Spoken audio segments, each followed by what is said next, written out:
out to the outside on that one. See all the way through that one.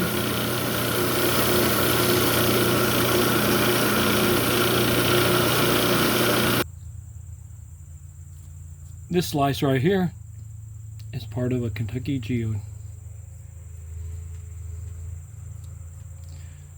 We usually make a slice to see if we can open it up to see more in them, because they look like that when you slice them in half sometimes.